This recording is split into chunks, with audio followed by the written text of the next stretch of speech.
national importance, and I'm delighted to welcome the First Minister to Lossiemouth and all of the Scottish Party political leaders. We look forward to hearing them shortly. But this is also your opportunity to send a message loud and clear to the decision makers, and your voices have to be the loudest. So now I want to hear from you. I want to know where you come from today. So who is here from Lossiemouth? Who's come here from Elgin? From Kinlawson Forest? And from the rest of Scotland? There we go, I think we've got representation from the whole of the country there, so it just shows you how important this issue is. I would now like for you all to give a fantastic Lossie welcome to our First Minister of Scotland, Salmond.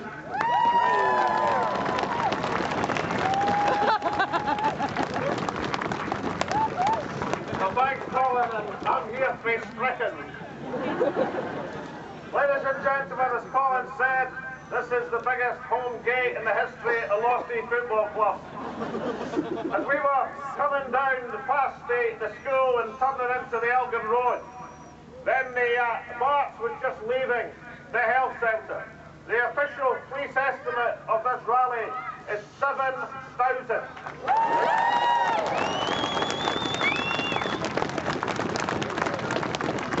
Double the expectations.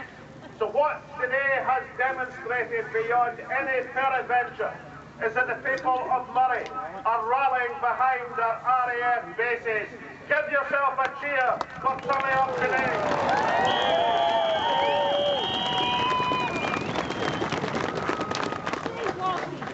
Now, of course, it's an issue of dramatic local importance. But I'm here, and the other political leaders in Scotland are here, to say this is an issue of Scottish national importance. If both RAF bases were to close in the northeast of Scotland, then it would be the biggest single economic blow since the closure of Ravenscraig. And this crowd, these people, these political parties, Scotland is here to say that must not be allowed to happen.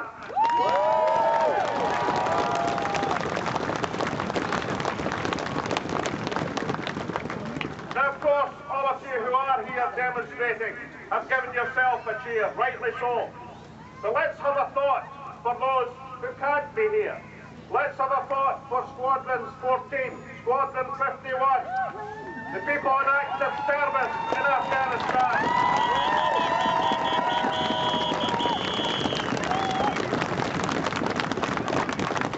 Let's have a thought for the personnel who are not allowed to be here because they're not able.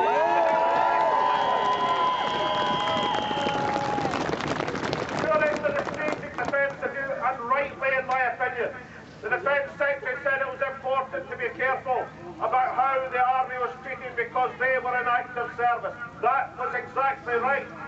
But it's also important about how the RAF are treated because they're on active service as well. And people deserve better than to hear the conclusions of the Strategic Defence Review over the airwaves of the radio. They deserve more consideration than that. The Strategic Defence Review came to the conclusion we should spend £3.5 billion in Nimrod and then not deploy it. What sort of strategic defence review can that possibly be?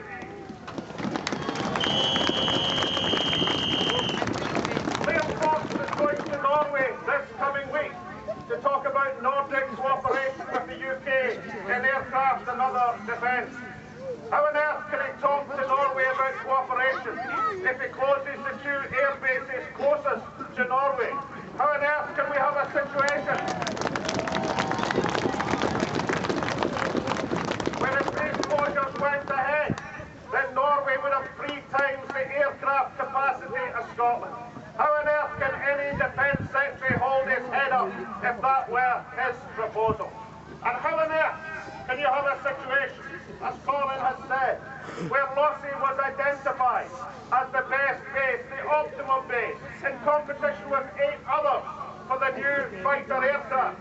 How can you have a situation RAF says it's the best place to fly from, how can the MOD say the base is in jeopardy? That is not acceptable.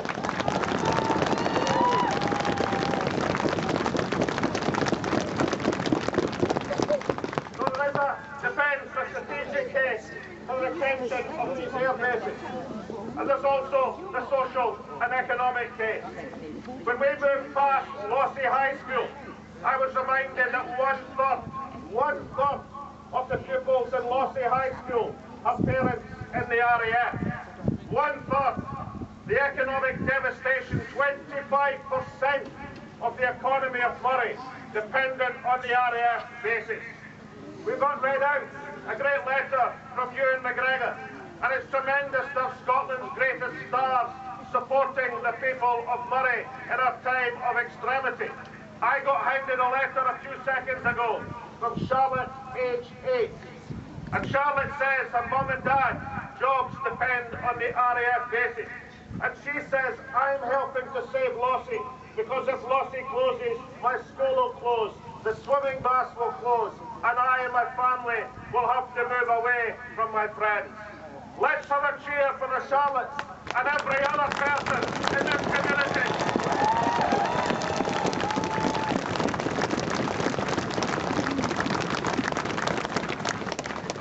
And finally, ladies and gentlemen, let's talk about obligation.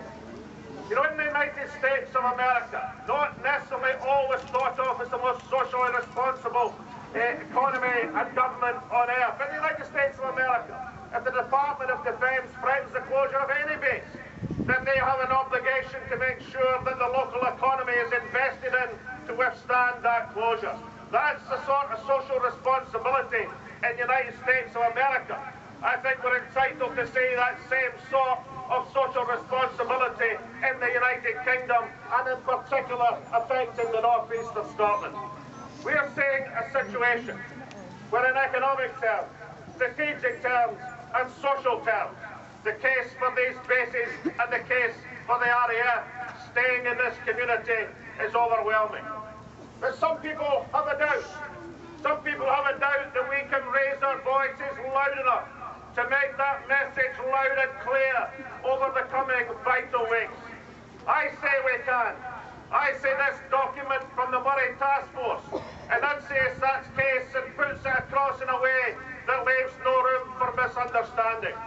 But that case can only work if it's backed by iron resolve in this community and across Scotland.